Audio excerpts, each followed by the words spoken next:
Melody मात की जय। धावड़ी मात की जय। बासो के दादानी जय। आज रोज तारीख 13/2/2026 ना रोज श्री दुखभंजनी मेलडीमा ग्रुप, सीताराम गौशाळा ग्रुप तथा થાનગઢના સેવાભાવી લોકોના સાથ અને સહયોગથી કર્મનો સિદ્ધાંત સેવા યજ્ઞની અંદર 1111 નાળિયેરનો કીડિયારો રાત્રાખડા વિસ્તારની અંદર મૂકવા માટે આવ્યા છીએ।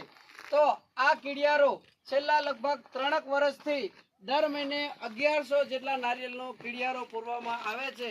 તો થાનગઢ તથા થાનગઢના આજુબાજુના સેવાભાવી લોકોને જણાવવાનું કે આ કીડિયારાની અંદર આપના દ્વારા ફૂલ ને તો ફૂલની પાંખડી રૂપે દાન આપી તમે પણ આ કાર્યની અંદર સહભાગી બની શકો છો। બોલો મેલડી માત કી જય, ધાવડી માત કી જય।